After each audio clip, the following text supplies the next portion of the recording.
अस्सलाम वालेकुम, welcome to cooking vision. आज आपके साथ शेयर कर रहे हैं जिंगर बनाने की परफेक्ट रेसिपी। इसके लिए चीज़ें नोट डाउन कर लीजिए। आपको चिकन चाहिए तकरीबन 750 ग्राम। आप अपने हिसाब से ले लें जितने आपने जिंगर बनाने हो। तकरीबन इतने चिकन में आपके 5 से 6 जिंगर इजीली बन जाएंगे। इस तरह इसके बड़े बड़े पीस जो है वो आप काट लें। तकरीबन ½ इंच के मोटे आप पीस ले लीजिए। इसके ऊपर आपने 1 टीस्पून जो है वो पिसी हुई काली मिर्च ऐड करनी है। जिंगर के ऊपर बहुत सारे मसाले नहीं लगते। 1 टीस्पून ही आपने पिसी हुई लाल मिर्च ले लेनी है।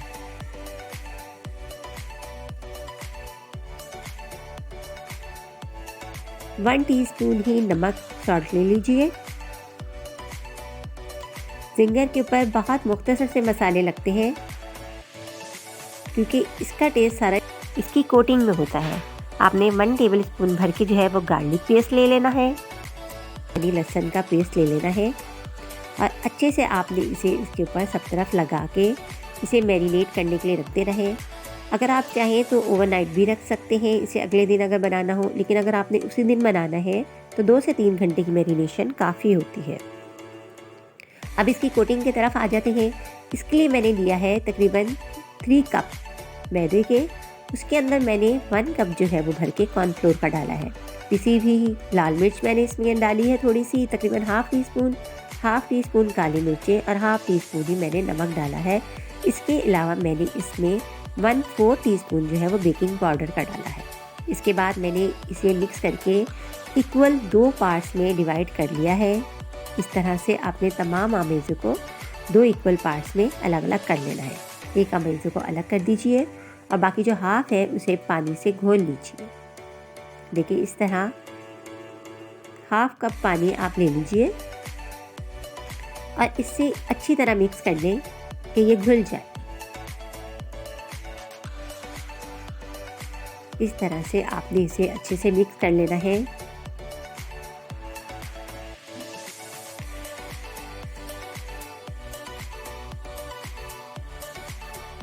जब ये अच्छे तरह से मिक्स हो जाए, आप पानी की क्वांटिटी चेक कर सकते हैं। अगर आपको कम लगे तो आप थोड़ा सा मज़ीद भी डाल सकते हैं, लेकिन ये ध्यान रखिए कि ये बहुत पतला ना हो, थोड़ा सा थिक रहना चाहिए, यानी मीडियम इसकी जो है वो कंसिस्टेंसी हो। अब आपने जो चिकन के पीस आपने मैरिनेट करके रखे हैं, आपने उसे सबसे पहले जो इसका ड्राई आमेज़ा है उसके अंदर इसे डालना है और अच्छे तरह अपने हाथ से दबा के उसे इसके ऊपर कोट कर देना है। जब ये अच्छे से इसके ऊपर लग जाए तो फिर आपने इसे ये जो आपका गीला आमेज़ा है उसमें डालना है। कोट करके आप इसे झटक दें जितना भी इसका ड्राई वो लगा हुआ है इसके ऊपर। आपने इसे इस आमेज़े में डाल के आपको अंदाज़ा हो रहा होगा कि ये कितना थिक है। आपने इसे प्लेट में रखते जाना है। इस तरह 1 बाय 1 आपने जितने भी आपके चिकन के पीस हैं उसको आपने कोट करके एक साइड पे रख देना है।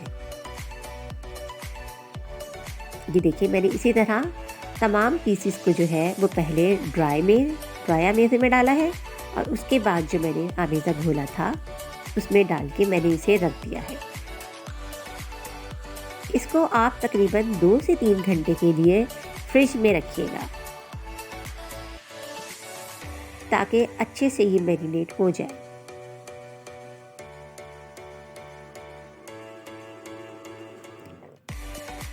अब आपने फ्रिज से निकालने के बाद आपने कुकिंग ऑयल को गर्म करना है एक कढ़ाई में और गर्म करके उसकी आंच आहिस्ता कर देनी है।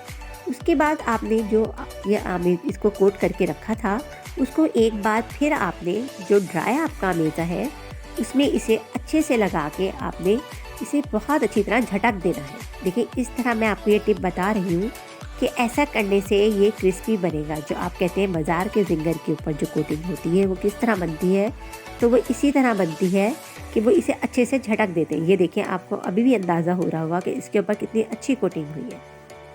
इसे कढ़ाई में डाल दीजिए और मीडियम आंच पे पहले एक साइड से इसे गोल्डन ब्राउन होने तक ब्राउन कीजिए और फिर आप इसे पलट दीजिए।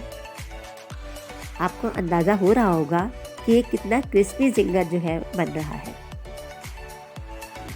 बहुत मज़े का बनेगा ये ज़िंगर, आप इसे ट्राई करें। इसी तरीके से आप रोस्ट भी बना सकती हैं घर में, सेम यही कोटिंग के साथ। बस अब आपने इसे सिंपली मन में रख के आपने गार्लिक मायोनीज के ऊपर डालनी है और चिली गार्लिक सॉस डालनी है। मायोनीज जो है वो गार्लिक वाली आप यूज़ कीजिएगा, वरना सिंपल मायोनीज में गार्लिक ऐड कर दीजिए और आपका ज़िंगर रेडी है। बहुत लजीज ये बनेंगे, आप इसे ट्राई कीजिए घर में और मुझे दुआओं में याद रखिएगा। बाय बाय, अल्लाह हाफिज़।